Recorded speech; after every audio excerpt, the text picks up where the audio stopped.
ऊपर दिया गया बॉक्स एक इनकम स्टेटमेंट है, जिसे अक्सर प्रॉफिट एंड लॉस स्टेटमेंट कहा जाता है।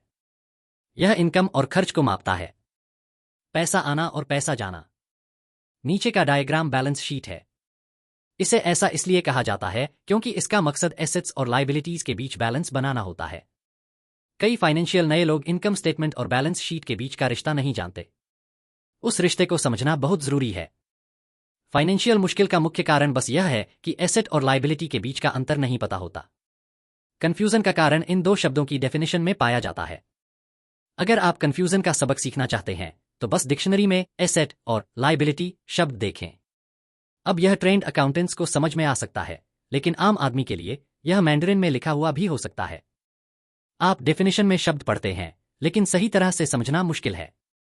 तो जैसा कि मैंने पहले कहा, मेरे अमीर डैड ने दो छोटे लड़कों से बस इतना कहा कि एसेट्स आपकी जेब में पैसा डालते हैं, अच्छा, आसान और इस्तेमाल करने लायक। अब जब एसेट्स और लायबिलिटीज को तस्वीरों के जरिए बताया गया है, तो शायद मेरी परिभाषाओं को शब्दों में समझना आसान हो जाएगा। एसेट वह चीज है जो मेरी जेब में पैसे डालती है। लायबिलिटी वह चीज है जो मेरी जेब से पैसे निकालती है। असल में आपको बस इतना ही जानना है। अगर आप अमीर बनना चाहते हैं तो बस अपनी जिंदगी एसेट्स खरीदने में बिता दें। अगर आप गरीब या मिडिल क्लास बनना चाहते हैं तो अपनी जिंदगी लायबिलिटीज खरीदने में बिता दें। असल दुनिया में ज्यादातर पैसे की तंगी का कारण अंतर न जानना है। शब्दों और नंबरों दोनों में अनपढ़ होना फाइनेंशियल स्ट्रगल की बुनियाद है। अगर लोगों को फाइनेंशियली मुश्किलें आ रही हैं तो कुछ ऐसा है जिसे वे पढ़ नहीं सकते, चाहे नंबरों में हो या शब्दों में। कुछ गलत समझा जा रहा है। अमीर लोग इसलिए अमीर हैं क्योंकि वे फाइनेंशियली स्ट्रगल करने वाले लोगों की तुलना में अलग अलग एरिया में ज्यादा पढ़े लिखे हैं। इसलिए अगर आप अमीर बनना चाहते हैं और अपनी दौलत बनाए रखना चाहते हैं तो शब्दों के साथ साथ नंबरों में भी फाइनेंशियली लिटरेट होना जरूरी है। डायग्राम में तीर कैश के फ्लो या कैश फ्लो को दिखाते हैं। सिर्फ नंबरों का मतलब सच में बहुत कम होता है, जैसे अकेले शब्दों का मतलब बहुत कम होता है। कहानी ही मायने रखती है। फाइनेंशियल रिपोर्टिंग में नंबरों को पढ़ना प्लॉट कहानी को ढूंढना है। यह कहानी की कैश कहा जा रहा है। ज्यादातर 80% परिवारों में फाइनेंशियल कहानी आगे बढ़ने की कोशिश में कड़ी मेहनत करने की कहानी है। इसलिए नहीं कि वे पैसे नहीं कमाते, बल्कि इसलिए कि वे अपनी जिंदगी एसेट्स के बजाय लायबिलिटीज खरीदने में बिताते हैं। उदाहरण के लिए, यह एक गरीब व्यक्ति या घर पर रहने वाले एक युवा व्यक्ति का कैश फ्लो पैटर्न है। नौकरी इनकम देती है, खर्च, टैक्स, खाना, किराया, कपड़े, मौज-मस्ती, ट्रांसपोर्टेशन। एसेट कोई नहीं, लायबिलिटी कोई नहीं। यह मिडिल क्लास के व्यक्ति का कैश फ्लो पैटर्न है। नौकरी इनकम देती है, खर्च, टैक्स, खाना, मॉर्गेज, कपड़े, मौज-मस्ती, ट्रांसपोर्टेशन। एसेट कोई नहीं, liability, mortgage, consumer loan, credit card. यह एक अमीर व्यक्ति का कैश फ्लो पैटर्न है। Asset stock, bond, notes, real estate, intellectual property, income, dividend, ब्याज, रेंटल इनकम, रॉयल्टी। लायबिलिटी कोई नहीं। ये सभी डायग्राम साफ तौर पर बहुत आसान बनाए गए थे। हर किसी के रहने का खर्च होता है, उसे खाने, रहने की जगह और कपड़ों की जरूरत होती है। ये डायग्राम एक गरीब, मिडिल क्लास या अमीर व्यक्ति की जिंदगी में कैश के फ्लो को दिखाते हैं। यह कैश फ्लो ही है जो कहानी बताता है। यह कहानी है कि कैसे एक इंसान अपने पैसे को कैसे संभालता है, पैसे हाथ में आने के बाद वह क्या करता है। मैंने अमेरिका के सबसे अमीर लोगों की कहानी से इसलिए शुरू किया ताकि बहुत से लोगों की सोच में कमी को दिखा सकूं। कमी यह है कि पैसा सभी समस्याओं का समाधान कर देगा। इसीलिए जब भी मैं लोगों को मुझसे यह पूछते हुए सुनता हूं कि जल्दी अमीर कैसे बने या वे कहां से शुरू करें, तो मुझे अजीब लगता है। मैं अक्सर सुनता हूं, मुझ पर कर्ज है इसलिए मुझे और पैसे कमाने की जरूरत है। लेकिन ज्यादा पैसे से अक्सर समस्या का समाधान नहीं होता। असल में यह समस्या को और बढ़ा सकता है। पैसा अक्सर हमारी दुखद इंसानी कमियों को साफ कर देता है। पैसा अक्सर उन चीजों पर रोशनी डालता है जिनके बारे में हम नहीं जानते। इसीलिए अक्सर जिस इंसान को अचानक कैश मिल जाता है, मान लीजिए विरासत, सैलरी में बढ़ोतरी या लॉटरी में जीत, वह जल्द ही उसी पैसे की तंगी में लौट आता है, अगर उससे भी बुरी हालत में नहीं जिसमें वह पैसा मिलने से पहले था। पैसा सिर्फ आपके दिमाग में चल रहे कैश फ्लो पैटर्न को और बढ़ा देता है। अगर आपका पैटर्न है कि जो भी मिले उसे खर्च कर दो, तो ज्यादातर कैश बढ़ने से खर्च भी बढ़ेगा। इसलिए कहावत है, एक मूर्ख और उसका पैसा एक बड़ी पार्टी है। मैंने कई बार कहा है कि हम स्कूल में पढ़ाई लिखाई और प्रोफेशनल स्किल्स सीखने जाते हैं, जो दोनों जरूरी हैं। हम अपनी प्रोफेशनल स्किल्स से पैसे कमाना सीखते हैं। 1960 के दशक में जब मैं हाई स्कूल में था, अगर कोई स्कूल में पढ़ाई में अच्छा करता था तो लगभग तुरंत लोग मान लेते थे कि यह होशियार स्टूडेंट आगे चलकर मेडिकल डॉक्टर बनेगा। अक्सर कोई बच्चे से नहीं पूछता था कि क्या वह डॉक्टर बनना चाहता है। यह मान लिया जाता था यह वह प्रोफेशन था जिसमें सबसे बड़े फाइनेंशियल इनाम का वादा था। आज डॉक्टर फाइनेंशियल मुश्किलों का सामना कर रहे हैं जिन्हें मैं अपने सबसे बुरे दुश्मन पर भी नहीं आने देना चाहूंगा। इंश्योरेंस कंपनियों का बिजनेस पर कंट्रोल, मैनेज्ड हेल्थ केयर, सरकारी दखल और लापरवाही के मुकदमे कुछ नाम हैं। आज बच्चे बास्केटबॉल स्टार, टाइगर वुड्स जैसे गोल्फर, कंप्यूटर के दीवाने, movie star, rock star, beauty queen या वॉल स्ट्रीट के ट्रेडर बनना चाहते हैं, सिर्फ इसलिए क्योंकि वहीं फेम, पैसा और इज्जत है। यही वजह है कि आज स्कूल में बच्चों को मोटिवेट करना इतना मुश्किल है। वे जानते हैं कि प्रोफेशनल सफलता अब सिर्फ पढ़ाई लिखाई की सफलता से जुड़ी नहीं है जैसा पहले हुआ करता था। क्योंकि स्टूडेंट्स बिना फाइनेंशियल स्किल्स के स्कूल छोड़ देते हैं। लाखों पढ़े लिखे लोग अपने प्रोफेशन को कामयाबी से आगे बढ़ाते हैं, लेकिन बाद में खुद को फाइनेंशियली स्ट्रगल करते हुए पाते हैं। वे ज्यादा मेहनत करते हैं लेकिन आगे नहीं बढ़ पाते। उनकी पढ़ाई में पैसे कमाने का तरीका नहीं, बल्कि पैसे खर्च करना, कमाने के बाद क्या करना है, यह कमी है। इसे फाइनेंशियल एप्टीट्यूड कहते हैं। पैसे कमाने के बाद आप उसका क्या करते हैं, लोगों को इसे आपसे छीनने से कैसे रोकते हैं, आप इसे कितने समय तक रखते हैं और वह पैसा आपके लिए कितनी मेहनत करता है। ज्यादातर लोग यह नहीं बता सकते कि वे क्यों फाइनेंशियली स्ट्रगल करते हैं, क्योंकि उन्हें कैश फ्लो की समझ नहीं होती। एक इंसान बहुत पढ़ा लिखा, प्रोफेशनली सफल और फाइनेंशियली अनपढ़ हो सकता है।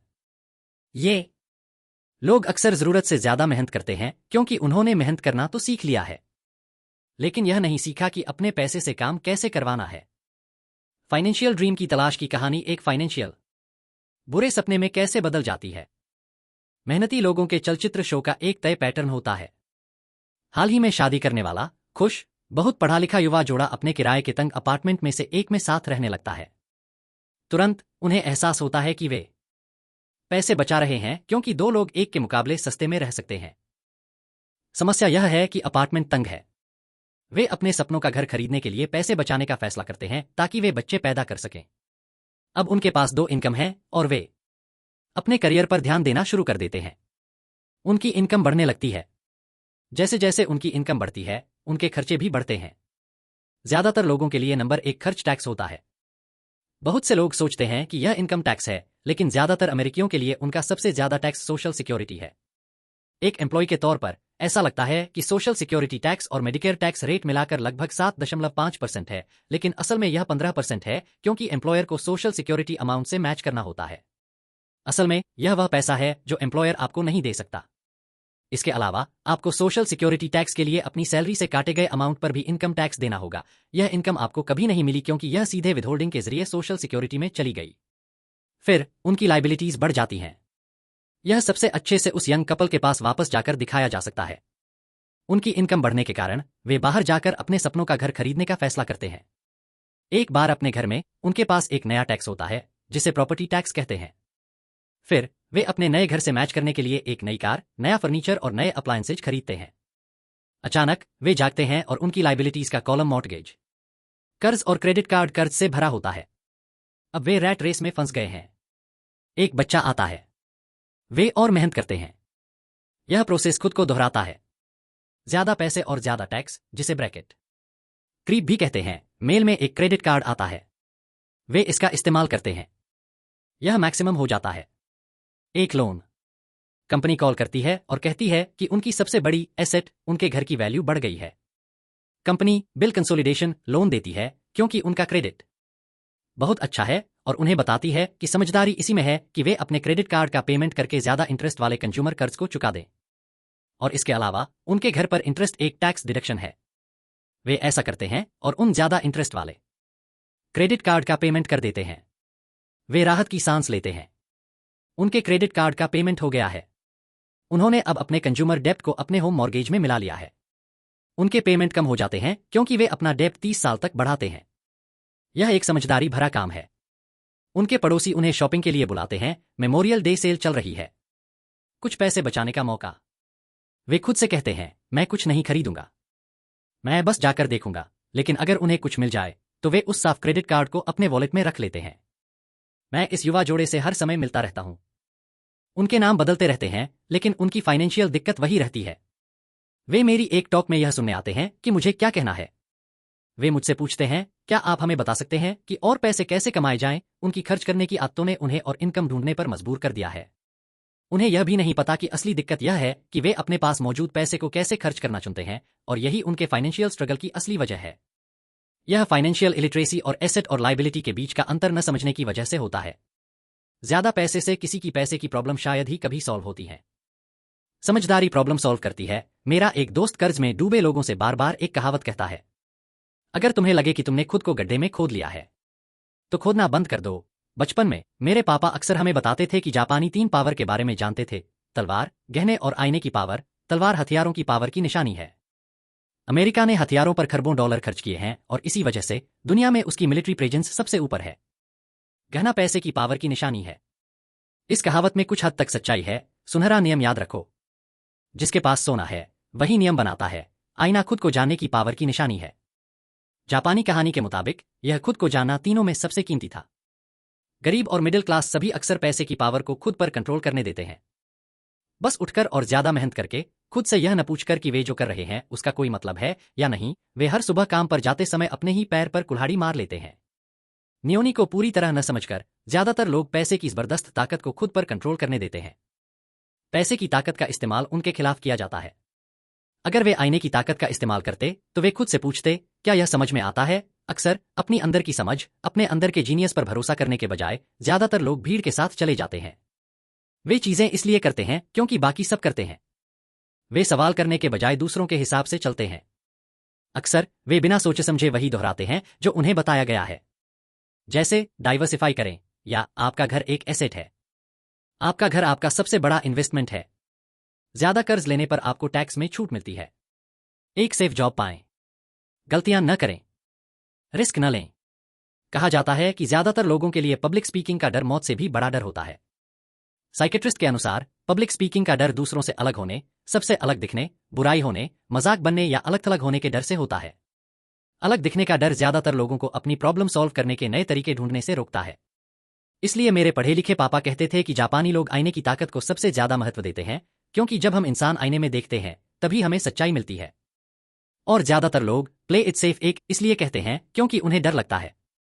यह किसी भी चीज पर लागू होता है, चाहे वह स्पोर्ट्स हो, रिश्ते हो, करियर हो, पैसा हो। यही डर है, अलग थलग किए जाने का डर, जिसकी वजह से लोग एक जैसे हो जाते हैं और आम राय या पॉपुलर ट्रेंड पर सवाल नहीं उठाते। आपका घर एक एसेट है। बिल कंसोलिडेशन लोन लें और कर्ज से बाहर निकलें और मेहनत करें। यह प्रमोशन है। किसी दिन मैं वाइस प्रेसिडेंट बनूंगा। पैसे बचाऊंगा।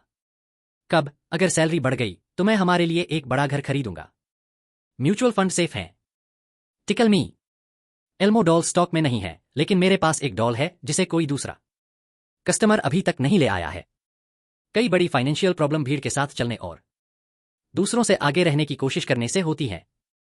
कभी कभी हम सभी को आईने में देखने और अपने डर के बजाय अपनी अंदर की समझ के प्रति सच्चे रहने की जरूरत होती है। जब माइक और मैं 16 साल के थे तब हमें स्कूल में प्रॉब्लम होने लगीं। हम बुरे बच्चे नहीं थे, हम बस भीड़ से अलग होने लगे थे।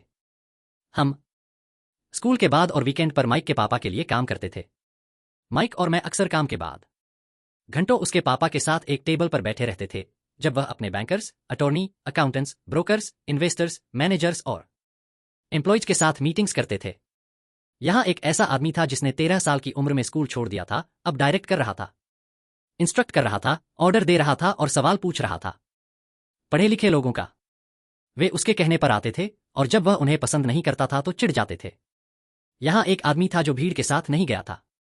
वह एक ऐसा आदमी था जो अपनी सोच रखता था और इन शब्दों से नफरत करता था, हमें इसे इस तरह करना होगा क्योंकि बाकी सब लोग इसे इसी तरह करते हैं। उसे नहीं कर सकते शब्द से भी नफरत थी। अगर आप चाहते थे कि वह कुछ करे तो बस कह दें, मुझे नहीं लगता कि तुम यह कर सकते हो। माइक और मैंने उसकी मीटिंग में बैठकर इतना सीखा जितना हमने अपने स्कूल के सभी सालों में, कॉलेज के सालों में भी नहीं सीखा। माइक के पापा स्कूल में पढ़े लिखे नहीं थे, लेकिन वह प्लेलिस्ट में अगला भाग स्विच न करें